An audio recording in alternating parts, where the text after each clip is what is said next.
السلام علیکم۔ کیا اس کے ناول پہ آپ سب کو ویلکم۔ ایک خوبصورت ناول پیش کر رہے ہیں جس کا نام ہے اب کہ کچھ اس طرح عید آئی۔ ناول کی رائٹر ہیں شازیہ مصطفیٰ۔ چلیے چلتے ہیں ناول کی جانب۔ میرا کامی اس دنیا سے چلا گیا، میں اپنے دل کو کیسے یہ یقین دلاؤں؟ وہ زار زار رو رہی تھی۔ دادا جان خاصے غصے میں بھرے انہیں دیکھ رہے تھے۔ سارے ان کے کمرے میں جمع تھے۔ بند کرو یہ رونا دھونا، انہوں نے دادی جان کو ڈپٹ دیا۔ نصرت بیگم ان کا ہاتھ تھامے ان کے سرانے ہی بیٹھی تھیں، اور ان کے بڑے بیٹے عرفان اور ان کے بیٹے انصر اور ان کی بیوی مدیحہ بڑے صوفے پر خاموشی سے بیٹھے تھے۔ دادا جان کے جاؤ جلال اور غصے کے آگے کسی میں بھی بولنے کی ہمت نہیں تھی۔ میں اپنے بچے کے بچوں سے ضرور بات کروں گی۔ تمہارا بیٹا اس گھر سے ناتا توڑ کر گیا تھا، اب کیوں آئیں گے اس کے بچے یہاں؟ وہ یہی رہیں گے اور میں ان کے ساتھ رہوں گی۔ انہیں بھی ضد ہو گئی۔ بابا جان، آپ ان بچوں کو تو اپنی شفقت سے محروم نہ کریں۔ عرفان احمد نے ڈرتے ڈرتے لب کشائی کی۔ عرفان، یہ تم کہہ رہے ہو؟ بھول گئے ہو جب تمہاری جوان بہن اس وقت اس گھر پر آئی جب وہ ماں بننے والی تھی، سکندر نے بھی اسے سزا دی، اپنی بہن کا بدلہ میری بیٹی سے لیا، اور یہ سب کامران کی وجہ سے ہوا ہے۔ انہیں تو بس یہی دکھ رلاتا تھا۔ بھری جوانی میں ان کی بیٹی میکے کی دہلیز پر آ گئی، اور اس کی بیٹی جو باپ کی شفقت سے آج تک محروم ہے۔ اب تو آپ کو سکون پڑ جانا چاہیے۔ کامی اس دنیا سے یہی دکھ لے کے رخصت ہو گیا۔ اس نے ایک لڑکی کا دل توڑا تھا، اس کی دنیا اجاڑی تھی۔ کب خوش رہتا وہ، جو بویا وہ سمیٹ کے چلا گیا اس دنیا سے۔ انداز ترش اور خاصا روکھا تھا۔ کچھ تو خیال کریں، آپ کا بیٹا تھا، اسے ایسے کیوں کہہ رہے ہیں؟ دادی جان کے دل پر تو کھونسا لگا۔ وہ ان کا لاڈلا چہیتا اور چھوٹا بیٹا تھا، سب کے لیے ہی وہ کچھ نہ کچھ تھا۔ مجھے زیادہ سمجھانے کی ضرورت نہیں ہے، اور نہ ہی مجھ سے یہ توقع رکھنا کہ میں اس کے بچوں اور بیوی کو معاف کر دوں گا۔ وہ شہادت کی انگلی اٹھا کے باور کرا کے گئے۔ سب کے ہی لب بھیج گئے۔ باہر کھڑا ذان جس کرب سے گزر رہا تھا وہ ہی جانتا تھا، لیکن وہ اپنے باپ کی آخری خواہش ضرور پوری کر کے جانا چاہتا تھا۔ اسے دونوں گھرانوں کو ملانا تھا، اور یہ ذمہ داری کامران احمد نے مرتے ہوئے اس پر ڈالی تھی۔ بڑی جوانی میں ہی انہیں دل کی بیماری لگ گئی، اور امریکہ جیسے ملک میں بھی ان کے لیے کوئی دوا نہ تھی۔ شادی کے بعد وہ امریکہ سیٹل ہو گئی، کیونکہ ان کی بیوی صبیحہ کے والد وہیں رہائش پذیر تھے۔ بس پوری زندگی وہیں گزاری تھی۔ بچے ان کے دونوں ہی وہیں پیدا ہوئے، لیکن انہوں نے اپنے بچوں کی تربیت مشرقی اقدار کے ساتھ کی تھی۔ کچھ بیوی بھی مشرقی ہی ملی تھی، اس لیے ان دونوں میں انڈرسٹینڈنگ بہت تھی۔ وہ دونوں یونیورسٹی میں ساتھ ہی پڑھتے تھے، وہیں سے ان کی محبت پروان چڑھی تھی۔ کامران احمد پہلے سے ہی اپنی بہن کی نند سے منسوب تھے، مگر انہیں یہ رشتہ منظور نہ تھا، اور پھر ایک دن چپکے سے گھر سے نکلے، پھر اپنا پتہ نہ دیا۔ دروازے پر دستک ہوئی تو سمرینہ نے چونک کر دیکھا۔ ادھ کھلے دروازے کے باہر اذان کھڑا تھا۔ اذان اندر آیا تو مارو اسے دیکھ کر ناگواری سے وہاں سے اٹھ کر چلی گئی۔ اذان نے ایک گہری نگاہ اس پر ڈالی تھی، اور پھر پھوپھو سے مخاطب ہوا۔ پھوپھو، آپ آرام کریں، میں کمرے میں جا رہا تھا، صبح سے آپ کو دیکھا نہیں تو چلا آیا۔ وہ پینٹ کی جیبوں میں ہاتھ ڈال کے کھڑا ہو گیا۔ ارے بیٹے بیٹھو تو۔ انہیں ویسے بھی اذان پہلی ہی نگاہ میں اچھا لگا تھا۔ وہ بڑی عزت و اپنائیت سے ملا تھا، پھر تھا بھی تو بالکل ان کے بھائی کی کاربن کاپی۔ اذان، تم بالکل کامی بھائی کی طرح ہو۔ انہوں نے بے اختیار اس کا ماتھا چوم لیا۔ وہ ان کی شفقت پر نہال ہو جاتا۔ آپ کو مجھ پر بالکل غصہ نہیں آتا؟ کیوں، تم پر کیوں غصہ آئے گا؟ وہ ہلکے سے مسکرائیں۔ ڈیڈی کی وجہ سے آپ کے ساتھ کیا ہوا، پھر مارو کی پھوپھو کی موت، ان سب کی وجہ ڈیڈی ہی تو تھے۔ وہ افسردگی سے گویا ہوا۔ اذان بیٹا، یہ سب اسی طرح ہونا تھا، اب ہم اس کا الزام کسی پر رکھیں تو یہ ٹھیک نہیں۔ کامی بھائی نے جو کیا وہ دل میں درد اور کسک لے کے اس دنیا سے چلے گئے، اس میں تم بچوں کا اور بھابھی کا کوئی دوش نہیں۔ پھوپھو، میں آپ کی خوشیاں آپ کو لوٹا کے جاؤں گا۔ انداز پرعزم اور دو ٹوک تھا۔ اچھا آپ سوئیے، اور میں مارو کو بھی اندر بھیجتا ہوں، بیچاری میری وجہ سے ڈسٹرب ہوگی۔ وہ ہمیشہ کا ٹھنڈے مزاج کا تھا، کوئی بھی کتنی ہی تلخ بات کہہ دے کبھی پلٹ کے جواب نہیں دیتا تھا۔ مارو لاؤنج میں صوفے پر سکڑ کے لیٹی ہوئی تھی، اس کے ہونٹوں پر مسکراہٹ رنگ گئی۔ کوریڈور سے گزرتا وہاں گیا۔ مارو، آپ اپنے کمرے میں چلی جائیے۔ وہ تو اچھل ہی گئی، جڑ دوپٹہ شانوں پر درست کرتی اٹھی۔ سردی کی وجہ سے آنکھ بھی تو یہاں نہ لگی تھی۔ سنیے، اس نے دوبارہ مخاطب کیا، زیادہ مجھ سے یا میری امی سے فری ہونے کی کوشش مت کریں، سمجھے آپ؟ وہ راہ کہ وہ خونخوار نگاہوں سے گورنے لگی۔ آپ مجھ سے اتنا خفا کیوں رہتی ہیں؟ یہ لڑکی اسے اول روز سے متاثر کر گئی تھی۔ اس کی ہرنی جیسی آنکھیں، لمبے دراز بال، ستواں ناک، نازک سا مکھڑا، اور بالکل نرم و نازک ہی وہ تھی۔ اسی لیے کہ جو دھوکہ باز ہوتے ہیں، میں ان سے خفا ہی رہتی ہوں۔ میں نے آپ کو کب دھوکہ دیا؟ اسے یہ بات حیران کر گئی۔ بری بات مرنے والوں کو برا نہیں کہتے، اس نے بچوں کی طرح سمجھایا۔ میری پھوپھو بھی تو مری ہیں۔ اس سے جواب نہ بنا تو یہ کہہ دیا، مارو، مجھے احساس ہے کہ ڈیڈی کی وجہ سے۔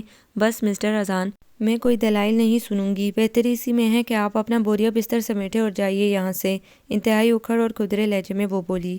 جاؤں گا تو میں یہاں سے بالکل نہیں۔ اذان نے اس کی آنکھوں میں دیکھا، وہ جواب میں گور کے ہی رہ گئی۔ تم پھر آ گئے؟ سکندر علی سے ڈرائنگ روم میں بیٹھے دیکھ کر غصے میں آ گئے، جو باقاعدگی سے ان کے گھر چکر لگانے آتا تھا۔ السلام علیکم، بڑی سعادت مندی سے اس نے زوردار سلام کیا۔ سکندر علی نے اسے بلیک پینٹ اور کوٹ میں پر اعتماد دیکھا، جس کے ہونٹوں پر ہمہ وقت مسکراہٹ رہتی تھی۔ کھڑے ہو اور جاؤ یہاں سے۔ وہ شہادت کی انگلی اٹھا کے اسے نہایت اکھڑ اور رکھائی زدہ لہجے میں باہر کا راستہ دکھانے لگے۔ انکل، آپ مجھے 10 دفعہ نکالیں لیکن میں آتا رہوں گا۔ ویسے بھی اس نے تہیہ کر لیا تھا کہ انہیں منا کے ہی رہے گا۔ تم جب یہاں آتے ہو مجھے کامران یاد آتا ہے، میرا خون کھولنے لگتا ہے۔ آپ کو جتنا غصہ ہے مجھ پر نکال لیں، میں آپ کی ہر سزا کے لیے تیار ہوں۔ اس نے سر ان کے آگے جھکا دیا۔ سکندر علی نے متعجب ہو کے اس ٹھنڈے مزاج اور خوبرو سے لڑکے کو دیکھا، جو ان کی روز کی جھڑکیاں سننے کے باوجود آ رہا تھا۔ تم یہاں سے چلے جاؤ۔ انہوں نے پشت پھیر لی۔ انکل، آپ کو کبھی بھی پھپھو اور مارو یاد نہیں آتی؟ مارو نے بھی آپ کو دیکھا تک نہیں ہے، اس کا ہی خیال کر لیں، اس کا تو کوئی قصور نہیں ہے۔ دیکھو، تم میرا دماغ گھمانے کی کوشش مت کرنا، انہوں نے اپنے جدید طرز کے صوفے سے کھڑے ہوتے ہوئے وارن کیا۔ اذان نے ایک حسرت بھری نگاہ اٹھائی۔ انکل، آپ آج میری بات ٹھنڈے دماغ سے سوچئے۔ اس سارے قصے میں مارو کہیں سے بھی قصوروار نہیں ہے۔ وہ آپ کا خون ہے، آپ کی اولاد ہے، اسے کیوں اپنی شفقت سے محروم کر رہے ہیں؟ لہجہ اس کا پست اور خاصا رنجور بھی ہوا۔ میں اپنی سلمیٰ کو نہیں بھول سکتا۔ پتہ ہے تمہارے باپ کے غم میں رو رو کے اسے ٹی بی ہو گئی اور وہ مر گئی، میرے ہاتھوں میں دم توڑا ہے۔ کیسے بھلا دوں اپنی معصوم سی بہن کو؟ انہوں نے اپنے ہاتھ اس کے آگے کیے۔ میں مانتا ہوں ڈیڈی نے بہت برا کیا ہے، لیکن انکل ڈیڈی بھی خوش کب رہے ہیں؟ بڑی جوانی میں دل کی بیماری لگ گئی، آپ سب کو ہی یاد کرتے تھے۔ بس کرو یہ جھوٹی کہانی، انہوں نے بات ہی کاٹ دی۔ یہاں سے چلے جاؤ، آئندہ اگر تم نے یہاں قدم رکھے نہ سوچ لو میں کیا کر سکتا ہوں۔ بھول جاؤں گا کہ تم اچھے لڑکے ہو۔ تو پھر آپ مانتے ہیں نا میں اچھا ہوں؟ فوراً اس نے ان کی بات پکڑ لی۔ سکندر علی نے جز بز ہو کے لب بھینج لیے۔ اذان کی آنکھوں سے ذہانت ٹپکتی تھی، بری بری روشن آنکھیں، لمبا چوڑا توانا سا، بالکل کامران کی کاربن کاپی ہی تھا۔ تم یہاں سے چلے جاؤ، نگاہ چرائی۔ انکل، آپ سے بس ایک بات کہنا چاہوں گا، اگر ہم کسی کو خوش نہیں رکھ سکتے ہیں تو ہم بھی خوش نہیں رہ سکتے، کیونکہ انسان وقتی جذبات میں آ کے ایسے کام کر جاتا ہے جس سے بعد میں بس پچھتاوے ہی رہ جاتے ہیں۔ وہ بولتے بولتے کافی افسردہ لگا۔ پھر پتہ ہے کیا ہوتا ہے؟ انسان تنہائیوں میں چھپ کے روتا ہے، اپنے پروردگار سے معافیا مانگتا ہے، لیکن اسے یہ پچھتاوے سوئیوں کی طرح چبھتے ہیں۔ میں نے ڈیڈی کو اکثر چھپ کے روتے دیکھا ہے، اپنے فادر کو یاد کر کے، مدر کو، سب بہن بھائیوں کو یاد کر کے روتے رہتے تھے۔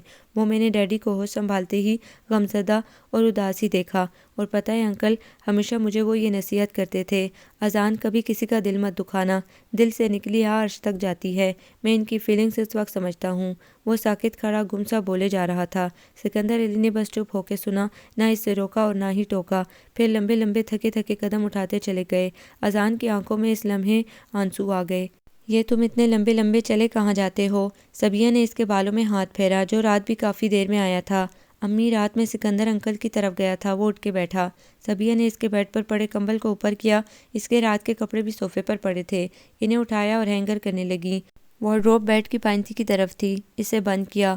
پھر ماں نے وہ امی، سکندر انکل مجھے ایسے لگتا ہے اپنی ایگو کی وجہ سے ہی پھپھو اور مارو کو بھی نہیں لینے آ رہے ہیں۔ اس نے ڈریسنگ ٹیبل کے آئینے میں دیکھ کر اپنے بالوں میں برش چلایا۔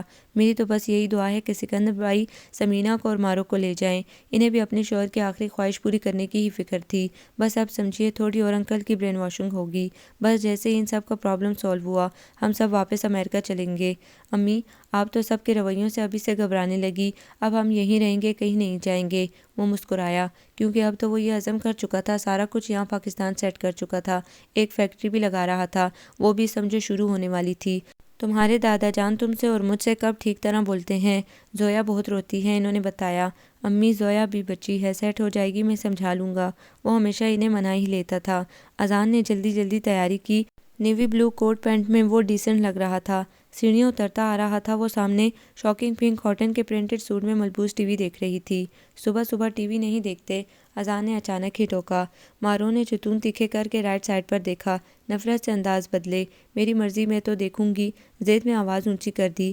ہم مسلمان ہیں اور مسلمان گھرانے سے تعلق رکھتے ہیں، ہمارے گھروں میں صبح صبح ان آوازوں کی نہیں بلکہ قرآن کی تلاوت کی آوازیں آنی چاہیے۔ وہ بھی اسے سمجھائے بغیر نہ رہ سکا، ہونٹوں پر مبہم سا تبسم بھی تھا۔ آپ کو تو کسی مسجد میں مؤذن ہونا چاہیے تھا۔ ریموٹ سے ٹی وی آف کیا اور کھڑی ہو گئی۔ میری ایسی قسمت کہاں؟ مارو تنک کے اپنے کمرے کی طرف چلی گئی۔ مدیحہ بھابی نے کچن سے سارا منظر دیکھا تھا۔ لاؤنج کے سامنے ہی بڑا سا کچن تھا۔ السلام علیکم۔ اذان نے دادا جان کو دیکھ کے زوردار انداز میں سلام کیا۔ انہوں نے بس ایک اچرتی نگاہ ڈالی۔ وہ ان کے سامنے والی چیئر پر بیٹھ گیا۔ عرفان احمد اور نصیر بھائی بھی ناشتہ کے لیے ہی بیٹھے تھے۔ دادا جان خاموشی لگے۔ اذان نے کنکھیوں سے دیکھا۔ بیٹا رات کو بڑی دیر میں آئے؟ تایا ابو میں کچھ ضروری کام سے گیا تھا۔ اس نے مدیحہ بھابی سے سلائس لیے جو وہ سینکے لائی تھی۔ عرفان اپنے بھتیجے کو سمجھا دو، یہ شریفوں کا گھر ہے، اتنی رات کو اس کے نوکر نہیں لگے ہیں جو جاگتے رہیں۔ وہ رکھائی سے بولتے چیئر سے اٹھ گئے۔ اذان جوز بوز سا ہو گیا۔ سوری دادا جان، آئندہ شکایت نہیں ہوگی۔ یہی عادت تمہارے باپ کی تھی، غلطی کر کے یہی بولتا تھا۔ ایک دم ہی روانی سے بول گئے۔ وہ تینوں ہی چونک گئے۔ نانا جان جلدی آئیے، نانی جان بلا رہی ہیں۔ مارو نے اوپر سے ہانک لگائی۔ اذان تم ابا جی کی باتوں کا برا مت ماننا۔ تایا ابو دادا جان کی میں کسی بھی بات کا برا نہیں مانتا۔ وہ ہمیشہ مسکرا کے جواب دیتا تھا۔ جیتے رہو۔ انہوں نے اس کی پشت پر ہاتھ پھیرا۔ اذان ایک دن دادا جان تم سب کو معاف کر دیں گے۔ انصر بھائی نے بھی تسلی دی تھی۔ اذان نے دل میں آمین کہا۔ آج میری برتھ ڈے ہے، کچھ احساس ہے کسی کو؟ وہ منہ بنا کے مدیحہ بھابی سے بولی، جبکہ ولید نے بس ایک مسکراتی نگاہ ڈالی، خود کو ٹی وی دیکھنے میں مشغول ظاہر کیا۔ مارو اس بار تم برتھ ڈے پر ولید بھائی سے کیا لوگی؟ نرمین نے پوچھا۔ ولید بھائی سے اس بار میں 5 سوٹ اور میچنگ کے پرس اور سینڈل لوں گی، وہ سوچ کے بولی۔ مارو باجی آپ کی آج برتھ ڈے ہے؟ زویا تو خود ایسی چھوٹی چھوٹی پارٹیز کے لیے تیار رہتی تھی۔ اتفاق سے، اس نے نہ چاہتے ہوئے جواب دیا۔ پرپل کپڑوں میں بالوں کو کیچر میں قید کیے اپنے سادہ سے سراپے کے ساتھ وہ بیٹھی تھی۔ دور سے اذان کب سے اسے نگاہوں کے حصار میں لیے ہوئے تھا۔ وہ فون پر شاید ابھی بات کر کے اٹھا تھا۔ ارے ہینڈسم رکو تو، ولید نے اسے دیکھ کے ہانک لگائی۔ مارو نے کڑوا سا منہ بنایا۔ وہ مڑا بلیک پینٹ پر آف وائٹ ٹی شرٹ میں ڈیسنٹ لگا، پھر ولید کو جوابی گھورا بھی۔ ولید نے زبردستی ہاتھ پکڑ کے سنگل صوفے پر بٹھا دیا۔ یار کچھ دیر ہمارے درمیان بھی بیٹھ جایا کرو۔ اذان کسے فون کر رہے تھے؟ مدیحہ بھابی اسے اکثر چھیڑتی رہتی تھی۔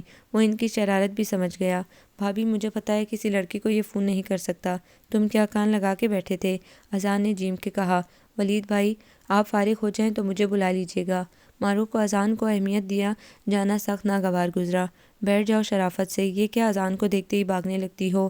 ولید نے اسے ڈپٹ کے واپس مدیحہ بھابی کے ساتھ بڑے صوفے پر بٹھایا۔ وہ بنا ہی گئی۔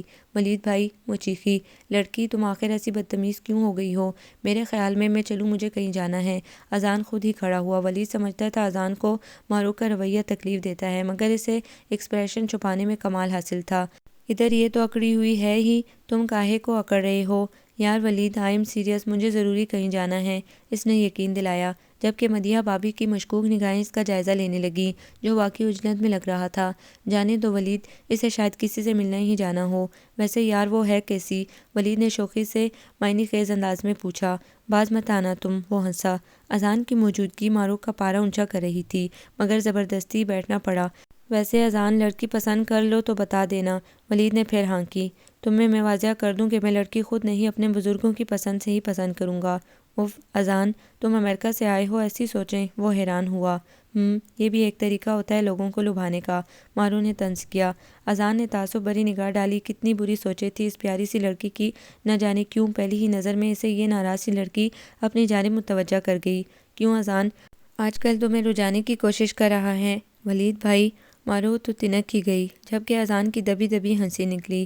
مدیحہ بھابی نے زوردار انداز میں ہنسنا ضروری سمجھا۔ نرمین کو مارو کی حالت پر ہنسی آئی۔ یار تم کس لڑکی کو رجا رہے ہو؟ یہ کبھی قابو نہیں آئے گی۔ ولید بھائی میں نانا جان سے آپ کی شکایت لگاتی ہوں۔ وہ اسے دھمکی دیتی ہوئی چلی گئی۔ اذان نے ولید کو گھورا۔ خواہ مخواہ ناراض کر دیا تم نے، اتنا ہی خیال آ رہا ہے تو منا لو جا کے۔ وہ پھر چھیڑنے سے باز نہ آیا۔ تم سے تو بات کرنا شامت بلانا ہے۔ وہ اس پر کشن پٹک کے لاؤنج سے نکل گیا۔ مارو اسے لان میں دادا جان کے پاس بیٹھی نظر آ گئی۔ شام کی سرمئی پھیلی ہوئی تھی۔ وہ پورچ میں آیا تھا، اپنی گاڑی کا ڈور کھولا۔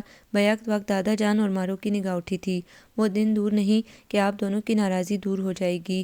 گاڑی سٹارٹ کر کے وہ آئینی گیٹ سے نکل گیا۔ اب تو خاصے راستوں سے واقف بھی ہو گیا تھا۔ تم کس مٹی کے بنے ہو؟ سکندر علی نے اسے حیرانگی سے دیکھا، جو 1 گھنٹے سے ان کے پاس بیٹھا تھا، لیکن آج وہ چاہ کے بھی سے نکال نہ سکے تھے۔ آہستہ آہستہ وہ ان کے دل میں گھر کرتا جا رہا تھا۔ انکل، آج مارو کا برتھ ڈے ہے، مجھے کیوں بتا رہے ہو؟ وہ تیز لہجے میں بولے اور سینٹر ٹیبل پر گلاس زور سے رکھا۔ ڈرائنگ روم میں خاموشی کو توڑا۔ اس لیے کہ وہ آپ کی بیٹی ہے۔ سنو، تم مجھے چاہے کچھ بھی کہہ لو، میں تمہاری بات نہیں مان سکتا۔ حالانکہ دل میں بار بار محبت اور شفقت کے سوتے پھوٹ رہے تھے۔ وہ جو ان کا خون تھی، اسے ایک بار بھی نہ دیکھا تھا، اور اب اتنے عرصے بعد ان کے سوئے ہوئے احساس جگانے اس انسان کا بیٹا آ گیا تھا جو ان کی ہستی بستی زندگی کو اجاڑ گیا تھا۔ اس گھر میں سناٹے بکھیر گیا تھا۔ آپ میری بات نہ مانیں، لیکن بس آپ ایک فون کر کے اسے مبارکباد دے دیں انکل، وہ بہت خوش ہوگی۔ اذان نے ان کے ہاتھ تھام لیے۔ تم جانتے ہو تم کون ہو؟ اس آدمی کے بیٹے ہو جس نے مجھے اجاڑا، میری بہن کو مارا، اور اب اسی گھرانے میں جا کے میں خوشی بکھیر دوں؟ کیسے؟ ارے درد محسوس کروں تم سب کا۔ لہجہ اتنا کڑوا اور کسیلا تھا کہ ان کی آواز بھرا سی گئی۔ درد؟ آپ مجھے محسوس کرائیں۔ ان سب کا قصور تو نہیں، پھر پھپھو اور مارو تو معصوم ہیں، میری بہن بھی تو معصوم تھی۔ ایک دم ہی ان کے کانوں میں اپنی بہن کی اکھڑتی سانسوں کی آواز گونجنے لگی۔ چلے جاؤ یہاں سے تم۔ انکل، آپ کا دل نہیں گھبراتا اس گھر کی خاموشی سے جو صرف آپ کی ضد کی وجہ سے ہے؟ آپ کو اپنے اندر خالی پن محسوس نہیں ہوتا کہ آپ کو اپنی بیٹی کی محبت کبھی نہیں بلاتی؟ بند کرو۔ وہ اپنے دل پر ہاتھ رکھے بیٹھے تھے۔ ابھی آپ ضد میں اپنا نقصان کر رہے ہیں۔ ارے انکل، ڈیڈی کو تو آپ سب کی ہی آ لے ڈوبی۔ کب میں نے انہیں خوش دیکھا؟ وہ ایک دم رنجور ہوا۔ میرے ڈیڈی اس دنیا سے گئے تو میں اکیلا تھا، اپنی امی کو بہن کو سنبھالا انکل میں نے خود، جسے خود اپنوں کی محبت کی ضرورت تھی۔ کامران نے تم سب کے لیے کانٹے بوئے ہیں، اس کا کیا تمہارے آگے آ رہا ہے؟ وہ تیزی سے گویا ہوا۔ جی بالکل ٹھیک کہا، میرے ڈیڈی نے سب کا دل دکھایا ہے، جبھی آج ہم پر یہ پڑ رہی ہے۔ وہ اداس ہو گیا، لیکن اپنے اندر کی لگن کو ختم نہیں ہونے دے رہا تھا۔ اسے سکندر علی کو منانا تھا، چاہے اس کے لیے اسے بہت بڑا نقصان ہی کیوں نہ ہو جائے۔ مارو کی برتھ ڈے اس بار بھی کافی جوش سے منائی گئی۔ انصر بھائی نے ہوٹل میں سب کو ڈنر کرایا تھا۔ اذان نے عذر تراش کے شرکت نہ کی تھی، لیکن گفٹ اس نے زویا کو دیا کہ وہ اپنی طرف سے دے دے۔ اے بچے، کبھی بوڑھی دادی کو بھی وقت دے دیا کرو، صبح ہوئی نکل گئے، رات ہوئی آ گئے۔ آج دادی جان نے صبح ہی ناشتے کے بعد اسے کمرے میں بلا لیا تھا۔ مارو وہاں بیٹھی ان کے کمرے کی ڈسٹنگ کر رہی تھی، کیونکہ انہیں ماسی سے کام کروانا پسند نہ تھا، کبھی نرمین سے تو کبھی اس سے کرواتی۔ وہ بس نیا نیا بزنس سیٹ کیا ہے، بس اسی وجہ سے میں آپ کو ٹائم نہیں دے پا رہا ہوں۔ بلیک ٹو پیس میں وہ سوبر سا لگا۔ مارو نے آج پہلی بار اسے بغور دیکھا، جو دادی جان کے بیڈ کے سرے پر ہی بیٹھا تھا، جبکہ وہ سائڈ ٹیبل ڈسٹر سے صاف کر رہی تھی۔ بچے اتنا کام مت کیا کرو، بیمار پڑ جاؤ گے۔ وہ تو اذان کے چہرے میں اپنے بیٹے کا ہی عکس دیکھتی تھی، ایک ایک نقش ملتا تھا، مگر طبیعت اس کی مختلف تھی۔ اوکے، کوشش کروں گا آپ کی بات پر عمل کرنے کی، سعادت مندی سے کہا۔ مارو نے تمسخری اڑایا۔ نانی جان اب میں جاؤں؟ رکو، ابھی میری الماری کے سارے کپڑے نکال کے تہہ لگاؤ۔ انہوں نے دوسرا کام بتا دیا۔ مارو کا منہ بنا۔ دادی جان، آپ زویا کو بھی کام پر لگایا کریں، وہ بولا۔ ارے وہ تو خود میرے کام کر کے خوش ہوتی ہے، وہ مسکرائی۔ اچھا اجازت، چلوں اب؟ وہ مؤدب بن کے اٹھا۔ دادی جان کا وسیع و عریض بیڈ، اس پر خوبصورت سی بارڈر کی بیڈ شیٹ تھی، جس کی مارو نے فوراً شکل نکالی تھی۔ مارو، تمہارا فون ہے، نرمین نے اندر ہانک لگائی۔ وہ تیزی سے بھاگی، مگر باہر نکلتے اذان سے اس کا شانہ ٹکرایا۔ پاؤں مڑا، اذان نے فوراً پکڑ لیا۔ خبردار مجھے ہاتھ لگایا تو؟ ناگواری سے اذان کے ہاتھ کو جھڑکا۔ مارو، آپ مجھ سے اتنا ناراض کیوں ہیں؟ آپ کی وجہ سے اس گھر میں پریشانیاں آ گئی ہیں، لہجہ اہانت لیے ہوئے تھا۔ سمینہ نے کوریڈور میں کھڑے ہوئے سنا۔ مارو، کس لہجے میں بات کر رہی ہو؟ امی ان سے کہیں یہ یہاں سے چلے جائیں، کیوں آ گئے ہیں یہ؟ وہ چیخی۔ اذان نے بس ایک خالی نگاہ اس پر ضرور ڈالی، وہ حد سے زیادہ اس سے بدگمان تھی۔ سمینہ نے اس کے رخسار پر ایک تمانچہ جھڑ دیا۔ اذان تو ہکا بکا سا رہ گیا۔ مارو روتی ہوئی چلی گئی۔ فون وغیرہ خاک سنتی کچھ لاڈ و پیار میں خود سر بھی ہو گئی تھی۔ اذان، مارو تم سے مس بہیو کر رہی ہے، برا نہیں لگ رہا؟ صبیحہ اس کے کمرے میں چلی آئی، نائٹ ڈریس میں ملبوس اور رائٹنگ ٹیبل پر بیٹھا کسی فائل کو چیک کر رہا تھا۔ بالکل نہیں، آہستگی سے گویا ہوا۔ بیٹا، نہ جانے کیوں مجھے مارو کا رویہ دکھ دیتا ہے، حالانکہ مجھے وہ بچی شروع سے ہی پسند آئی ہے۔ وہ تعصب سے گویا ہوئی۔ امی، اس کا یہ بیہیویئر غلط نہیں ہے، ہماری وجہ سے ہی تو آج وہ اپنے فادر سے دور ہے۔ چیئر گھما کے ان کی طرف گھما۔ لیکن اس میں تمہارا بھی تو قصور نہیں۔ چلیے کوئی بات نہیں، یہ میرے لیے فخر کی بات ہے کہ قصور نہیں ہے، لیکن سزا جھیل رہا ہوں۔ امی ڈیڈی کو میں ان سب کی نظروں میں سرخرو کرنا چاہتا ہوں، میں ان کی آخری خواہش ضرور پوری کروں گا، ایک جذب سے پرعزم لہجے میں کہا۔ صبیحہ نے خوبرو بیٹے کا بے ساختہ ماتھا چوم لیا۔ مجھے بھی خود پر فخر ہے کہ تم جیسا بیٹا میرا ہے، اور مجھے بھی کہ آپ میری ماں ہیں۔ اذان نے بھی ان کے ہاتھ چوم لیے۔ کم عمری سے ہی اس پر ذمہ داری آ گئی تھی۔ ڈیڈی اس وقت اس دنیا سے گئے جب اس نے میٹرک کیا تھا، اتنی سی عمر میں وہ بہت بڑا بن گیا تھا۔ پھر کچھ سہارا نانا ابو نے دیا، لیکن وہ جیسے اس کے پیروں پر کھڑے ہونے کا انتظار کر رہے تھے، وہ بھی داغے مفارقت دے گئے۔ تمہارے دادا جان ابھی تک ہم سے ٹھیک طرح نہیں بول رہے ہیں، دیکھیے گا جس دن سکندر انکل آئیں گے دادا جان بھی خوش ہو جائیں گے، پھر وہ ہم سب کو معاف کر دیں گے۔ آواز میں خاصی سچائی اور لہجے میں وثوق تھا۔ صبیہ نے دل سے آمین کہا۔ اچھا تم جلدی سو جانا، پھر دیر سے جاگو گے تو صبح دیر سے اٹھا جائے گا۔ اس کے بالوں میں ہاتھ پھیر کے وہ چلی گئیں۔ اس نے کافی دیر تک فائل میں دماغ کھپایا، فارغ ہوتے ہی وہ چیئر سے اٹھا، اس کا موبائل بیپ دینے لگا۔ یس، ان نون نمبر دیکھ کے چونکا بھی۔ صاحب میں فضل دین ہوں۔ اوہ فضل دین کیسے ہو؟ سکندر علی کا ڈرائیور تھا جسے اس نے گزشتہ دنوں ہی تو نمبر دیا تھا، خود ہی بھول گیا۔ صاحب ہمارے سر کو ہارٹ کا کچھ مسئلہ ہوا ہے، وہ ہاسپٹل میں ہیں۔ وٹ؟ وہ چل گیا؟ آپ آ جائیں، ان کی دیکھ بھال کے لیے کوئی نہیں ہے۔ وہ خاصا گھبرایا ہوا تھا۔ اذان نے فوراً ہی پھر جانے کی تیاری کی۔ صبیحہ کو اس نے بتا دیا تھا، باقی افراد کو خبر نہ کی تھی۔ اذان اتنی رات کو کہاں جا رہے ہو؟ تایا ابو نے پوچھ لیا۔ تایا ابو میری فیکٹری کا کوئی شخص ہے، وہ ہاسپٹل میں ہے اس لیے جانا پڑ رہا ہے۔ وہ وائٹ کرتے شلوار میں ملبوس اپنی نمایاں شخصیت کے ساتھ انہیں جواب دیتا نکل گیا۔ ہاسپٹل پہنچا تو پتہ چلا کہ ہارٹ اٹیک تھا۔ خیر خطرے سے باہر تھے۔ پوری رات اس نے ہاسپٹل کے کوریڈور میں گزاری تھی۔ کیسے ہیں انکل؟ صبح جب وہ مکمل ہوش میں آئے تو اذان کو ملنے دیا گیا تھا۔ ان کے دائیں بائیں مشینری لگی تھی۔ بڑا سا ہاسپٹل کا کمرہ، سفید براق بستر پر پڑے وہ حیرانگی سے دیکھتے رہے۔ میں نے کہا تھا نا کہ اتنی ٹینشن مت لے، وہ ان کے ہاتھ دبا کے بولا۔ کیوں آئے ہو؟ نحیف سی آواز میں بولے۔ بھئی آپ میرے انکل ہیں اور پھر اپنی اپنوں کا خیال کرتے ہیں۔ وہ چیئر کھسکا کے ان کے سرانے ہی بیٹھا۔ تم مت آیا کرو، تم اچھے لڑکے ہو، دیکھو بس انکل آگے کچھ نہیں کہیں، میرے لیے یہی کافی ہے کہ آپ نے مجھے اچھا کہا، اب بس آپ کو میری بات ماننی ہوگی۔ وہ سنجیدہ ہوا۔ کیا میرے وہ بیتے پل واپس آ جائیں گے؟ لہجے میں کبیدگی اور محرومی لگی۔ لیکن ان بیتے ہوئے تلخ پلوں کو آنے والے اچھے پلوں سے اس کی تکلیف کم کی جا سکتی ہے۔ دیکھیے دنیا سے جو بندہ جاتا ہے اس کا وقت معین ہوتا ہے، پھر یہ سب اسی طرح ہونا تھا۔ وہ انہیں مفصل انداز میں سمجھانے لگا۔ کیا تم میری بیٹی کو مجھ سے ملا سکتے ہو؟ یکدم انہوں نے کہہ دیا۔ اتنے دنوں سے وہ اپنی بیٹی کی محبت کو دل میں چھپائے اندر ہی اندر گھٹ رہے تھے۔ اذان نے کتنا سچ کہا تھا کہ اس معصوم کا تو کوئی قصور نہیں۔ کوئی نہیں، میں ماروق کو اور پپو دونوں کو ملا سکتا ہوں، وہ خوشی سے بھرپور آواز میں بولا۔ حالانکہ سماعتوں کو یقین نہیں آ رہا تھا یہ سب یوں ہو جائے گا۔ پھر جاؤ میری بچی کو لاؤ، انہوں نے ندامت لیے کہا۔ اذان تو اسی انتظار میں تھا۔ وہ فوراً ہی حکم کی تعمیل کے لیے اٹھا تھا۔ صبح کے 9 بج چکے تھے، رات سے وہ جاگ ہی رہا تھا۔ جس وقت وہ گھر پہنچا سب کو متفکر سے لاؤنج میں بیٹھے دیکھا۔ اذان کہاں تھے رات بھر؟ صبیحہ تو بے قراری اور پریشانی سے استفسار کرنے لگی، جبکہ وہ سب کو سامنے دیکھ کر جز بجا ہو گیا۔ عرفان اسے سمجھا دو کہ اگر یہ حرکتیں ہیں اس کی رات بھر گھر سے غائب رہنے کی تو اس گھر میں جگہ نہیں ہے اس کی۔ دادا جان کی گمبھیر اور گرجدار آواز نے اذان کی سماعتوں کو بیدار کر دیا۔ ارے بچے پوچھ تو لو، کیا پتہ کس پریشانی میں ہو؟ دادی جان ہمیشہ ڈھال بن کے کھڑی ہو جاتی تھیں۔ بولو اذان کہاں تھے؟ تایا ابو نے پوچھا۔ تایا ابو سکندر انکل ہاسپٹل میں ہیں۔ سکندر؟ وہ چونکے۔ دادا جان نے حیرانگی سے دیکھا کہ یہ اس تک کیسے پہنچا، ماتھے پر گہری سوچوں کے جال بن گئے۔ وہ مارو اور پپو کو یاد کر رہے ہیں۔ کیا؟ وہ پھر چونکے۔ جواب میں اذان نے انہیں سب کچھ بتا دیا اور پھر سارا قافلہ ہاسپٹل روانہ ہو گیا تھا۔ مارون نے دیکھا ہی اپنے باپ کو پہلی بار تھا۔ وہ تو اتنا روئی کہ مدیحہ بھابھی نے سنبھالا۔ دادا جان کی نگاہ اذان کی طرف نہیں اٹھ رہی تھی جس نے اتنا بڑا کام کیا تھا۔ برسوں کی چھڑی دھول آج چھوٹ گئی تھی۔ اذان جو سوچ کے آیا تھا وہ اس نے پورا کیا، 2 خاندانوں کو پھر سے ایک کر دیا تھا۔ کتنا آسودہ ہو گیا تھا آج، ڈیڈی کی روح بھی پرسکون ہو گئی ہوگی۔ دادا جان میرے ڈیڈی کو معاف کر دیں۔ وہ شدت غم سے ان کے ضعیف ہاتھوں کو تھامے گھٹنے ٹیک کے ان کے قدموں میں بیٹھا، وہ تو محتوج سے رہ گئے۔ اذان میرے بچے مجھے اور شرمندہ نہ کرو، انہوں نے تڑپ کے اسے شانوں سے پکڑ کے گلے لگا لیا۔ سب کی آنکھوں سے آنسو نکلے مگر یہ خوشی کے آنسو تھے۔ دادی جان نے زویا کو اپنے سینے سے بھینچ لیا تھا۔ میرا کامی آج مر کے بھی زندہ ہو گیا، مجھے اس پر آج رشک آ رہا ہے۔ اپنی اولاد کی تربیت مشرق کی اقدار میں رہ کے کی ہے، وہ آج دل سے مان گئے تھے۔ چھوٹی دلہن ہمیں معاف کر دو۔ ابا جی آپ مجھے شرمندہ نہ کریں، مجھے ساری عمر یہی شرمندگی رہتی کہ میں ہی 2 خاندانوں کی تباہی کا کارن بنی۔ وہ اپنے آنسو اپنے پنک آنچل سے صاف کرنے لگی۔ دادا جان ڈیڈی نے شادی کر کے کوئی سکھ نہ پایا، وہ ہمیشہ مجھے یہی کہتے تھے کہ کبھی اپنے بزرگوں کا دل نہ دکھانا ورنہ کبھی خوش نہ رہو گے۔ دادا جان میرے ڈیڈی آپ سب کو یاد کر کے روتے ہی رہتے تھے۔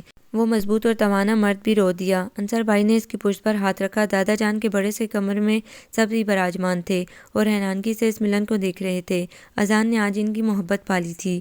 دادا جان آپ کا کامی میں ہوں، جو آپ کہیں گے وہ کروں گا، کبھی بھی اپنی مرضی نہیں چلاؤں گا، بس بیٹا اور شرمندہ نہ کرو۔ وہ ویسے ہی خود کو شرمندہ محسوس کر رہے تھے، دلوں سے بدگمانی دھل گئی تھی، دو گھرانوں میں خوشیاں اتر آئی تھی۔ بھئی اسی خوشی میں ایک زبردستی پارٹی نہ ہو جائے؟ زویا چہک کے بولی تھی۔ پارٹی میری طرف سے ہوگی، ہم سب زبردست سے ہوٹل میں ڈنر کریں گے، ود انکل سکندر اور پھپھو وغیرہ کے ساتھ، اذان نے خوش ہو کے کہا، مگر مارو کا نام دانستہ نہ لیا تھا۔ نرمین کا فون آیا تھا کہ وہ آ جائے، کیونکہ اذان ان تینوں کو بھی تو انوائٹ کر آیا تھا۔ مارو تو اس دن سے اذان کا سامنا کرتے ہوئے بہت جھجک رہی تھی، شروع سے اس سے برا بھلا کہا اور اس شخص نے کبھی بھی جواب میں الٹا سیدھا بھی نہ کہا تھا، اور اب سب کچھ بدل گیا تھا۔ دونوں گھرانوں کو ملا کے اس نے کتنا بڑا کام کیا تھا۔ اذان کی قدر سب کے دلوں میں بڑھ گئی تھی، اور خود مارو کی دنیا بھی بدل گئی۔ اس دل کی دنیا میں اذان نہ جانے کیسے اندر آ گیا تھا، وہ خود حیران تھی۔ کل تک نفرت کرتی تھی اور آج وہ اسے دل میں جگہ دے رہی تھی، یا پھر اندر دل کے نرم گوشے میں اذان کہیں پہلے سے موجود تھا۔ تم تیار ہو جاؤ، ڈرائیور گھر چھوڑ آئے گا۔ سمینہ اس کے کمرے میں آئی، جو کب سے ڈریسنگ ٹیبل کے آئینے کے آگے کھڑی سوچوں میں ہی مگن تھی۔ میں آپ دونوں کے ساتھ چلوں گی۔ وہ چونک گئی۔ ارے ہم تو وقت پر جائیں گے، پھر نرمین اور مدیحہ نے تمہیں بلایا ہے، یہاں آنے کے بعد ایک بار بھی وہاں نہیں گئی ہو، چلو تیاری کرو۔ انہوں نے اتنی جلدی مچائی کہ مارو کو مانتی ہی پڑی۔ پنک کاٹن کے اسٹائلش سوٹ میں اس نے سلکی دراز بالوں کی پونی بنائی ہوئی تھی، اپنے سادہ سے حسن کے ساتھ وہ چلی آئی تھی۔ اب تو ہمیں تمہیں فون کر کے بلانا پڑے گا، ولید نے شوخی سے کہا۔ آپ سبھی تو ایک بار ہی آئے، دوبارہ کب آئے؟ اس نے الٹا شکوہ کیا۔ ایک نگاہ اس کی اذان پر بھی پڑی، جو زویا سے شاید کسی مسئلے پر ڈسکس کر رہا تھا۔ ہال کمرے میں سبھی جمع تھے، کیونکہ سنڈے تھا، پھر اذان نے بھی اپنی ساری مصروفیات کو وائنڈ اپ کیا ہوا تھا۔ اصل میں ہم تو تمہارے منتظر تھے کہ ہمیں کب دعوت کھلاتی ہو، آپ کو تو ہر وقت کھانے کی پڑی رہتی ہے۔ مارو نے ننھی روبا کو اپنی گود میں اٹھایا، جو مدیحہ بھابھی سے ہی دے کے گئی تھی۔ تم بھی تو اتنی کامچور ہو جو کبھی ہاتھوں سے بنا کر کھلا دو، اس بار واقعی کھلاؤں گی، وہ پرجوش انداز میں بولی۔ اذان، پھر کل اس کی طرف چلتے ہیں، ظالم چکن کڑھائی بڑے مزے کی بناتی ہے۔ اس نے اذان سے بھی تائید چاہی، وہ بس سر ہلا کے رہ گیا، ایک بار بھی مارو سے مخاطب نہ ہوا۔ تم کھاؤ، مجھے کھانے کا ایسا شوق نہیں ہے۔ مارو نے ایک افسردہ نگاہ ڈالی، جو ذرا بھی تو اسے اہمیت نہیں دے رہا تھا۔ اسی وقت وہ جھٹکے سے اٹھی۔ ارے کہاں، بیٹھو تو، ولید نے حیرانگی سے کہا۔ اگر مزید بیٹھی تو بہت برا ہوگا۔ کس کے لیے؟ وہ جرا پر اتر آیا تھا۔ کسی کے لیے، معنی خیزی سے کہتی اذان کے آگے سے ہی گزری، جو سنگل صوفے پر تھا، پیر اس کے مارو کے کپڑوں سے بھی ٹچ ہوئے تھے۔ میری سمجھ میں یہ لڑکی آج تک نہیں آئی ہے، ولید نے آہ بھری۔ کہو تو تایا ابو سے کہوں کہ ساری زندگی کے لیے تمہیں سمجھنے کو دے دیں۔ شٹ اپ یار، تمہاری شکل اچھی ہے تو بات بھی کم از کم اچھی کر لیا کرو، وہ برا مان کے بولا۔ کوشن اس نے اذان پر پھینکا تھا، وہ مسکرانے لگا۔ برائی کیا ہے، ہر طرح سے پرفیکٹ ہے۔ حالانکہ اذان تو خود چوری چوری اپنے دل میں جگہ دے چکا تھا، مگر مارو کی درست اور روکھی طبیعت کی وجہ سے وہ کچھ محتاط ہو گیا تھا، مگر چوری چھپے سے دیکھتا ضرور۔ وہ بچپن سے بھائی کا درجہ دیتی آئی ہے، پھر میں نے بھی ایسا کبھی اس کے متعلق نہیں سوچا۔ فوراً صفائی بھی دی۔ پھر وہ مدیحہ بھابھی کی چھوٹی بہن کو پسند کرتا تھا، سگے تو نہیں ہونا۔ اذان کو اسے چھیڑنے میں مزہ آ رہا تھا۔ ولید نے منہ بنایا، کیونکہ دادا جان کی نشست جو شروع ہو گئی۔ ان کی لمبی گفتگو اذان کے ساتھ تھی، وہ تو کھسک لیا۔ نرمین کا پروپوزل آیا ہوا تھا، تھے بھی وہ لوگ جاننے والے، تایا ابو کے دوست کے بیٹے تھے، اکلوتے تھے، اس لیے شادی جلدی چاہ رہے تھے، ایک ہفتے ہی کے اندر کرنا تھا۔ 2 دن پہلے ہی تو اذان کے دیے گئے ڈنر سے فارغ ہو کے آئی تھی، پھر اسے بلا لیا گیا تھا۔ نرمین، افسوس تم اس عید پر یہاں نہیں ہوگی۔ مارو کو بھی افسوس ہو رہا تھا، کیونکہ اسے شادی کر کے جدہ چلے جانا تھا۔ مجھے بھی افسوس ہے، وہ بولی۔ میں ذرا بھی آتی ہوں، چھوٹی مامی سے کچھ کام تھا۔ مارو کو یکدم یاد آیا اور کھڑی ہوئی۔ نرمین کو حیرانگی بھی ہوئی کہ کل تک وہ ان سے بات تک کرنا گوارا نہ کرتی تھی، اور آج ان کے لیے ایسا نرم رویہ۔ مامی میں اندر آ جاؤں؟ جھجکتے ہوئے وہ اپنا دانی آنچل سنبھالے سامنے ہی کھڑی تھی۔ اذان کی نگاہ اٹھی، مگر فوراً ہٹا لی، دیکھتے ہوئے بھی ڈرتا تھا وہ۔ ارے پوچھنے کی کیا ضرورت ہے، اندر آؤ نا۔ صبیحہ اذان کی شرٹ پریس کرنے کے لیے استری کا پلگ لگا رہی تھی۔ مارو سبک آرامی سے چلتی اندر آئی۔ اس لمحے اذان نے اپنی نگاہوں کا زاویہ بدلا۔ امی، شرٹ استری کر کے کمرے میں دے دیے گا۔ وہ اسے اگنور کرتا باد صبا کی طرح پہلو سے گزرا۔ مارو کو مسحور کن پرفیوم کی مہک نے بے خود سا بھی کیا۔ مامی، مجھے آپ سے کچھ کہنا تھا، وہ انگلیاں مروڑتی ہوئی گویا ہوئی۔ ہاں بولو، وہ اس کی جانب متوجہ ہو گئی۔ شرٹ کو واپس بیڈ پر ڈالا، کیونکہ انہیں مارو کافی سنجیدہ لگی۔ آئی ایم سوری، پر بیٹا کس لیے؟ وہ جیسے سمجھی نہیں تھی۔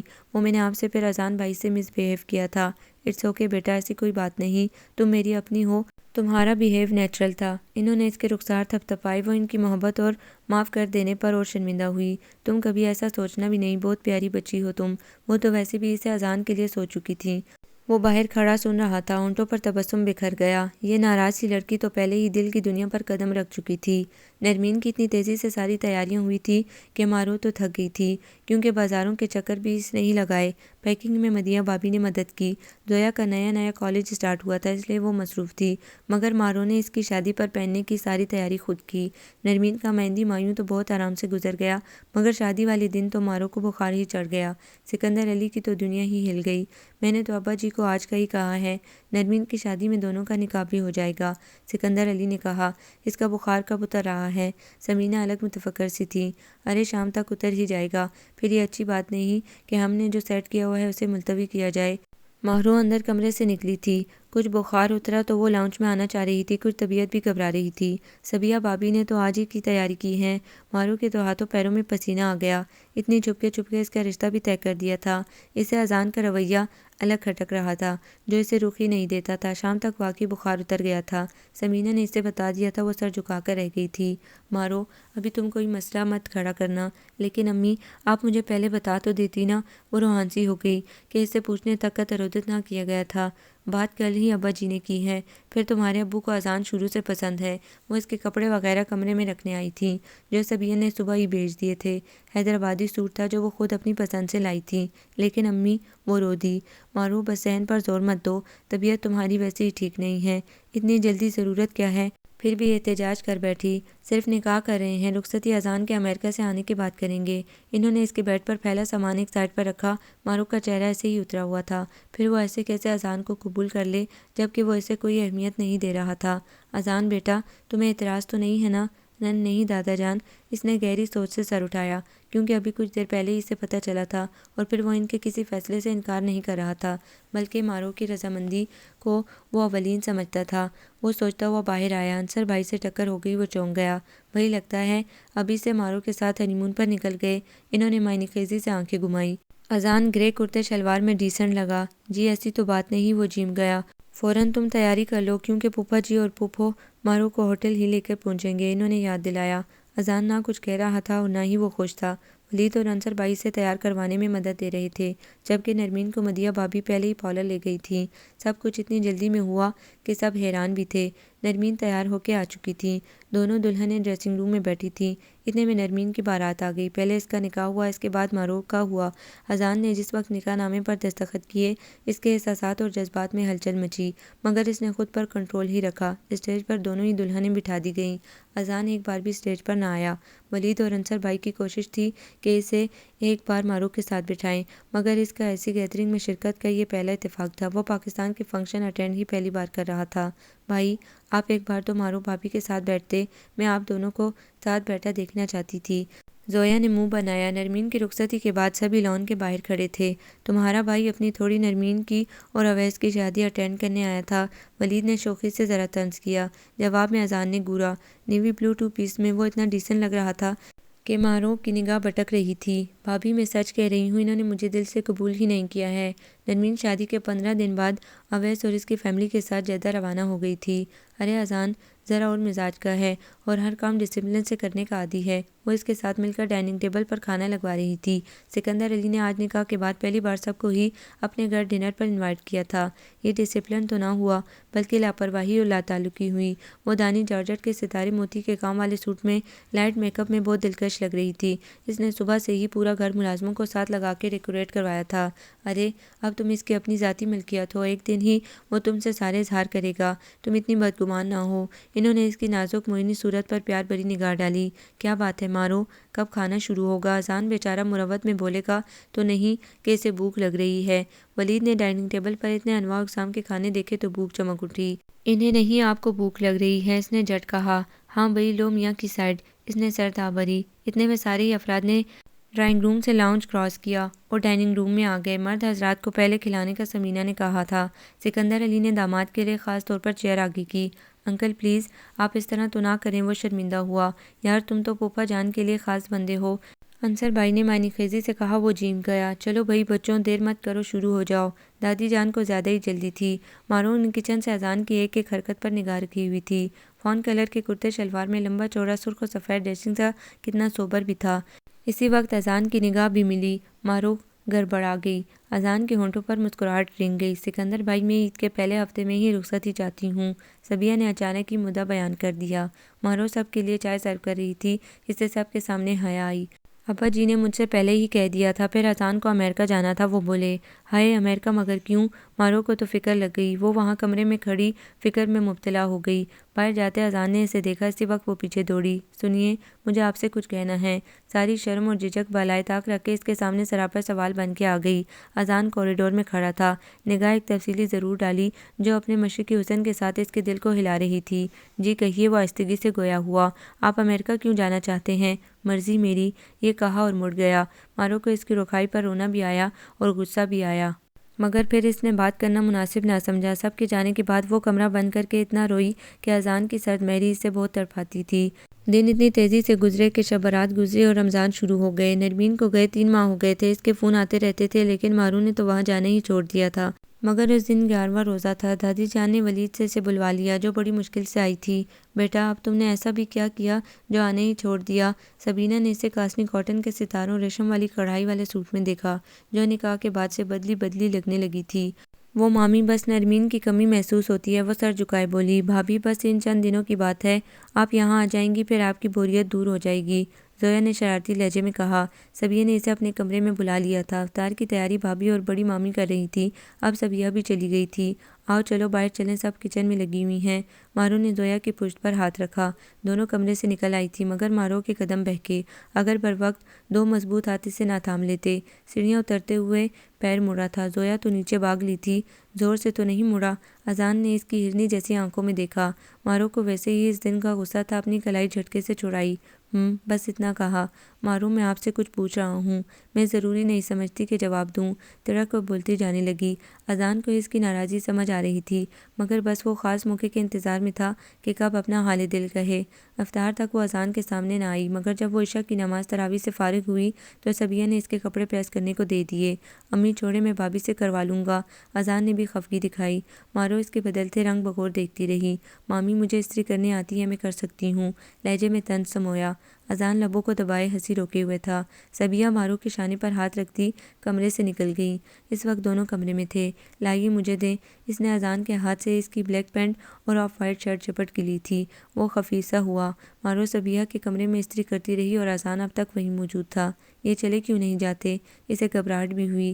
وسیع بیڈ پر وہ بیٹھ چکا تھا اور وہ کارپٹ پر چادر بچھا کے استری کرنے میں لگی رہی، آنچل کو بار بار شانوں پر سمیٹتی رہی، ہاتھوں میں بڑی بڑی چوڑیاں۔ اذان نے اس کا ملکوتی حسن دیکھ کے مبہوت زدہ رہ گیا۔ یہ لیں، پریس کر دیے۔ وہ اسی وقت مڑی، وہ گڑبڑا گیا، مگر مارو کا دل دھک سے رہ گیا۔ جب مجھ سے رشتہ قبول نہیں تو آپ مجھے یوں اتنی غور سے دیکھنے کا حق نہیں رکھتے۔ اس نے شرمندہ کیا۔ وہ خجل ہو گیا، بیڈ سے اٹھا۔ مارو کچھ جھجکی۔ مارو، حق تو وہاں جتائے جاتے ہیں جہاں مکمل آپ کو کھلی اجازت قانونی اور شرعی حاصل ہو۔ پہلی بات معنی خیز اس نے یہ کی تھی، آپ صرف نانا جان اور نانی جان کے کیے گئے فیصلے کو نبھائیں گے، اور میں اتنی بیوقوف نہیں کہ آپ کی رضا کے لیے خود کو پیش کر دوں، رکھائی زدہ لہجے میں بولی۔ اذان اس کی بدگمانی سمجھ رہا تھا۔ 20 روزے ایسے دبے پاؤں گزرے کہ پتہ ہی نہ چلے۔ سارے بزرگ حضرات نے اذان اور مارو کی رخصتی کی ڈیٹ فکس کر دی تھی۔ زویا تو بہت خوش تھی اور ویسے ہی کب سے اپنی تیاریوں میں لگی ہوئی تھی۔ اب تو اس کے بھائی کی شادی تھی۔ تم آج کل ہوتے کہاں ہو؟ ولید اس کے کمرے میں نماز تراویح سے فارغ ہونے کے بعد چلا آیا۔ اذان بلو نائٹ سوٹ میں دراز تھا۔ وہ رمضان کی وجہ سے جلدی سوتا اور سحری میں سب کے بغیر اٹھانے پر اٹھ جاتا تھا۔ تمہیں پتہ نہیں ہے، نئی فیکٹری لگائی ہے، گورنمنٹ کی وہی مصروفیت رہتی ہے، اس نے بتایا۔ اذان، تم سے ایک پرسنل سوال کروں؟ ولید قدرے توقف کے بعد گویا ہوا۔ تمہارے سوال بھی تمہارے طرح ہی ہوں گے، وہ مسکرایا۔ یار میں سنجیدہ ہوں۔ تم سنجیدہ ہو یار، تایا ابو تو بتا رہے تھے کہ تمہاری انہوں نے مدیحہ بھابھی کی چھوٹی بہن سے نسبت طے کر دی ہے، اس نے شوخی سے کہا۔ اذان، یار انف، ولید چڑ گیا۔ گزشتہ کچھ دنوں پہلے ہی تو ولید کو اور ملیحہ کو باتیں کرتے پکڑا تھا، وہ بھی اذان نے ہی، پھر اس نے ہی ان دونوں کی نسبت طے کروائی تھی۔ اچھا یار بولو۔ وہ ولید کو خطرناک حد تک سنجیدہ دیکھنے لگا۔ یہ بتاؤ کہ مارو سے تم نے کچھ اظہار وغیرہ بھی کیا یا نہیں؟ یکدم بولا۔ اظہار؟ ایک دم ہی ناراض سی مارو، آنکھوں میں آنسو آئی۔ یار اظہار ضروری ہے، وہ لڑکی بچپن سے ہر ایک سے محبت کھلے انداز میں وصول کرتی آئی ہے، تمہیں کیا اس نے یہ کہہ کر بھیجا ہے کہ میں اظہار کر لوں؟ اذان نے الٹا سوال کیا۔ جی نہیں، میں نے نوٹ کیا ہے یار اذان، وہ عقل سے خالی لڑکی ہے، سوچ لو الٹا سیدھا کر دیا نا، دوبارہ اس سے 2 خاندانوں میں دوریاں آ جائیں گی۔ وہ ڈرانے لگا۔ ولید، میں ہر کام طریقے سے کرنے کا عادی ہوں، بس اتنا کہا۔ سوچ لو تم، وہ بولا۔ اذان نے بس اسے دیکھا کیونکہ وہ بھی کچھ دنوں سے مارو سے بات کرنا چاہ رہا تھا، مگر اس کی ہمت نہیں پڑ رہی تھی کہ وہ مارو سے ملنے جاتا، پھر وہ خود ریزرو سا رہتا تھا۔ یار سوچ لیا؟ ولید نے اسے گہری سوچ میں ڈوبا دیکھا۔ جلدی سوچ لو کیونکہ آج سے 4 دن بعد عید ہے اور پھر عید کے تیسرے دن مارو مایوں بیٹھ جائے گی۔ اوکے یار اب تم مجھے اتنا نروس تو نہ کرو۔ وہ کسی نہ کسی نتیجے پر پہنچنا چاہتا تھا تاکہ مارو سے اظہار کرے۔ ساری ہمتیں مجتمع کر لی تھی، جلدی وہ گھر آ گیا تھا، ورنہ عموماً وہ افطار پر ہوتا نہ تھا۔ اس نے مارو کے لیے ڈھیروں چوڑیاں لی تھی جو اس نے بڑی چھپا کے رکھی تھیں۔ امی میں ذرا دیر سے آؤں گا۔ وہ رات کو تیار کھڑا تھا، گرے کرتے شلوار میں گریسفل لگا۔ ارے لڑکے، تیرے پاؤں میں کیا ٹائر ہیں جو چلتا رہتا ہے؟ ٹک کر بھی بیٹھا کر۔ دادی جان نے اذان کو ڈانٹ ہی دیا۔ ارے حسن آرا، تم کیا ایسی لڑکی سمجھ رہی ہو؟ جانے دو، کام ہوگا کوئی۔ دادا جان نے سائڈ لی۔ بالکل کام ہی پر گیا ہے یہ، جیسے وہ گھر میں ٹک کے نہیں بیٹھتا تھا یہ بھی وہی کرتا ہے۔ سوری دادی جان، بس آج جانے دیں، آئندہ شکایت نہ ہوگی۔ اذان نے ان کے گھٹنے ہی پکڑ لیے، سبھی مسکرا رہے تھے۔ دادی جان دیکھیے گا کیسے مارو کے گھر آتے ہی روز ہی جلدی آیا کرے گا۔ انصر بھائی نے معنی خیزی سے لقمہ دیا، وہ تو جھیم گیا۔ اذان نے سب سے اجازت لی اور باہر نکل آیا۔ ولید نے کالر سے پکڑ لیا اور خاصا تنقیدی اور تفصیلی جائزہ لیا۔ یہ تم اتنی خوشبو میں بسے کہاں جا رہے ہو؟ بتانا ضروری ہے۔ ڈرائیونگ ڈور کھولا اور سیٹ پر بیٹھ گیا۔ سرحد کی تیزی سے ولید بھی فرنٹ سیٹ پر بیٹھا۔ یار اترو نا۔ اذان کو فکر ہوئی کہ وہ بھی ساتھ نہ چل دے۔ مجھے خبر ہے تم اپنی مسز سے ملنے جا رہے ہو۔ ولید تم آخر میرے پیچھے ہی کیوں پڑے رہتے ہو؟ وہ سنجیدہ ہوا۔ بس یہی سننا تھا مجھے آج۔ شکر ہے تمہیں غصہ بھی آتا ہے۔ یار مارو کو غصے سے دبا کے رکھنا، ولید نے پھر مشورہ دیا۔ اذان اترا اور فرنٹ ڈور کھول کے اسے اترنے کا اشارہ کیا، جو بغیر ہلے حجت کے اتر گیا۔ جاؤ ذرا سنبھل کے جانا، مجھے تو نہیں لگتا کہ تم سلامت آ جاؤ۔ زمائنی نگاہوں سے دیکھا۔ اذان ڈرائیونگ سیٹ سنبھال چکا تھا، ولید کی شوخی اور شرارت سب سمجھ رہا تھا، مگر آج وہ سارے اپنے جذبات سموئے اس دل کو مارو کے آگے ہارنے چلا تھا۔ ڈرتے جھجکتے اندر قدم رکھا تھا، کافی خاموشی تھی۔ وہ ہال کمرے میں کھڑا تھا، اتنے میں ملازم فضل الدین چلا آیا۔ صاحب آپ بیٹھیے نا۔ یار مجھے یہ بتاؤ گھر والے کدھر ہیں؟ وہ چونکا بھی۔ صاحب اور بیگم صاحبہ افطار پارٹی پر مدعو تھے، وہیں سے ابھی تک آئے نہیں ہیں۔ اور وہ؟ مارو قدرے توقف کے بعد پوچھا۔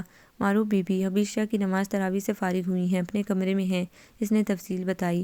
سنو فضل الدین، چائے بناؤ، میں چائے پی کے جاؤں گا۔ وہ مسکرایا۔ فضل الدین حکم ملتے ہی کچن کی طرف روانہ ہو گیا، جبکہ اس نے مارو کے کمرے کا رخ کیا۔ نہایت آہستگی سے دروازہ کھولا، وہ فون پر شاید کسی سے بات کر رہی تھی۔ اذان نے کھنکار کے اپنی موجودگی کا احساس دلایا۔ مارو نے نگاہ اٹھائی تو پلٹنا بھول گئی۔ پنک لان کے پرنٹڈ کپڑوں میں، بالوں کو کیچر میں سمیٹے سادہ سے حسن میں کتنی دلکش لگی۔ اس نے ریسیور فوراً رکھ دیا۔ آپ؟ حیرت و انبساط کی تصویر بنی سے دیکھی گئی، بلکہ کچھ گڑبڑائی بھی۔ اذان آنکھوں میں ورفتگی اور استحقاق لیے اس کے ایک ایک نقش کو دیکھے گیا۔ 2 قدم آگے آیا، وہ بیڈ کے سرانے کھڑی تھی۔ وسیع بیڈ، دروازے کھڑکیوں پر جدید اسٹائلش دبیز پردے، رائٹ سائڈ پر ڈریسنگ ٹیبل، لیفٹ سائڈ پر وارڈروب اور اس کے ساتھ ایک کیبنٹ جس پر ڈیکوریشن پیسز رکھے تھے۔ اتنی نروس کیوں ہو رہی ہو؟ وہ مزید آگے آیا۔ مارو کے دل کی رفتار بڑھ گئی، یوں اچانک اپنے کمرے میں اور ایسے بندے کو دیکھ کر حیران تھی کہ جو اس کی طرف دیکھنا تک گوارا نہیں کرتا، اور آج سارے انداز جدا تھے۔ جی وہ نہیں تو امی اور ابو افطار پارٹی سے ابھی آئے نہیں ہیں؟ جٹ بے تکا سا جواب دیا۔ میں نے پوچھا انکل اور پھپھو کے بارے میں۔ اس نے مارو کے نرم و نازک سے ہاتھوں کو اپنے مضبوط ہاتھوں میں جکڑ لیا۔ یہ آپ کیا کر رہے ہیں؟ وہ گھبرائی۔ ٹھیک کر رہا ہوں، اور ضروری ہے کیونکہ چند دن بعد آپ اور میں ہمیشہ کے لیے ایک ساتھ ہوں گے، اور میں نہیں چاہتا کہ آپ میری طرف سے بدگمان رہیں۔ اذان نے اسے خود سے قریب کیا۔ پلیز کیا کر رہے ہیں؟ مارو میں کوئی جذبات و احساسات سے عاری انسان نہیں ہوں، میں بھی دل رکھتا ہوں، یہ الگ بات ہے کہ مجھے اظہار کے طریقے نہیں آتے۔ وہ اس کے چہرے کو دیکھنے لگا، ایک دم ہی مارو کو خود سے دور کیا۔ میری پرورش بے شک ویسٹرن کنٹری میں ہوئی ہے، لیکن میرا خمیر یہیں سے اٹھا ہے۔ میں اپنے مذہب، اپنے مشرقی اقدار کو بھلا نہیں پایا ہوں۔ ڈیڈی نے ہمیشہ مجھ میں روایتی اور مشرقی رنگ بھرا ہے، اور اسی لیے میں وہاں رہتے ہوئے بھی اپنے ملک کو نہیں بھولا ہوں۔ وہ بڑے ٹھہرے ہوئے انداز میں بول رہا تھا، اور مارو شرمندگی میں گری، لب کاٹنے لگی، انگلیاں آپس میں جکڑ لی تھی۔ اذان اس کی جانب متوجہ ہوا۔ ڈیڈی کی آخری خواہش میں پوری کرنے آیا تھا، لیکن مجھے کیا خبر تھی کہ میرے اتنے پیارے اپنے لوگ مجھے جانے نہیں دیں گے، اور بس پھر میں یہی کہا ہو گیا، اور پھر رکا۔ تم نے جانے کیسے اندازہ کر لیا کہ میں نے صرف دادا جان اور دادی جان کی خواہش پوری کرنے کے لیے تم سے یہ رشتہ باندھا ہے؟ اس نے پھر مارو کے ہاتھوں کو پکڑا، وہ بالکل چوئی موئی سی ہو گئی۔ چلو آج تمہاری یہ خواہش پوری کر دیتا ہوں، سارے اظہار کر کے۔ وہ یکدم شوق ہو گیا۔ مارو کے تو پسینے چھوٹ گئے۔ آپ پلیز مجھے مزید شرمندہ نہ کریں۔ ارے میں شرمندہ کرنے نہیں آیا ہوں، بلکہ تمہیں کچھ دینے اور منانے آیا ہوں۔ پیکٹ اس نے ڈریسنگ ٹیبل پر رکھ دیا تھا۔ وہ فوراً اٹھایا اور تھما دیا۔ یہ کیا ہے؟ وہ سمجھی نہیں۔ خود کھول کے دیکھو، وہ مسکرایا۔ مارو کی تو حالت ویسے ہی عجیب سی ہو رہی تھی، پھر اذان کی ایسی قربت وہ پگھلنے سی لگی تھی۔ جھجکتے ہوئے پیکٹ کھولا، خوبصورت سا بینگلز باکس، اس میں ڈھیروں چوڑیاں تھیں۔ مجھے تمہارے ہاتھوں میں چوڑیاں اچھی لگتی ہیں، اس لیے یہ عید والے دن ضرور پہننا اور باقی کے گفٹ خاص موقع پر ملیں گے۔ وہ شرارت سے باز نہ آیا۔ وہ اذان کے اس اپنائیت بھرے لہجے پر نہال سی ہو گئی، ساری بدگمانی بھی دور ہو گئی تھی۔ اور سنو، یہ ذہن سے نکال دو کہ میں صرف رشتہ نبھا رہا ہوں۔ ارے میں تو تم سے پہلی ہی نگاہ میں متاثر ہو گیا تھا، لگتا تو نہیں تھا۔ منہ بناتے بولی، اگر تمہیں بتا دیتا تو اپنی شامت تھوڑی بلانی تھی۔ میں ایسی تھی، اسے گھورا۔ ایسی تو نہیں ہوں، البتہ میرے دل کی صدا ہو کہ آج تم اور میں اتنے قریبی رشتے میں بندھے ہیں۔ مارو کی آنکھوں میں دیکھا، وہ شرما گئی۔ آج سے 5 دن بعد عید ہوگی اور اس کے بعد وہ بولتے بولتے رکا۔ آپ جائیے، امی ابو آنے والے ہیں۔ وہ حیا میں لپٹی بولی، ہاں بھئی، آئی ایم گوئنگ۔ وہ ہنسا اس کے شرمانے گھبرانے پر۔ تھینکس، وہ پھر بولی۔ اظہار کرنے کا جی نہیں، ہم سب کو ملانے کا، وہ جھٹ بولی۔ اچھا، ذرا مجھے بھی میری مسز سے ملا دو۔ جائیے جائیے، اس نے انگوٹھا دکھایا۔ مارو مارو، سمینہ کی آواز آئی۔ ہائے امی آ گئی، وہ گڑبڑائی۔ اذان بھی بوکھلا گیا، کیونکہ اتنے سوبر سے انسان کو یوں دیکھ کر انہیں بھی حیرانگی ہوئی۔ وہ پھپھو، میں تو گفٹ دینے آیا تھا۔ وہ خفیف سا ہوا۔ نیچے سب لوگ آئے ہوئے ہیں۔ وہ معنی خیزی سے مسکرائیں۔ سب لوگ، دونوں حیران ہوئے۔ آ جاؤ تم دونوں بھی، وہ بلاتی ہوئی چلی گئیں۔ دونوں ایک دوسرے کو دیکھ کر مسکرا دیے۔ یہ عید ان دونوں گھر والوں کے لیے خوشیاں ہی لائی تھی۔ آپ کو یہ ناول کیسا لگا؟ کمنٹس میں اپنی رائے ضرور دیں۔ ہمارے چینل کو لائک کریں، سبسکرائب کریں، شیئر کریں۔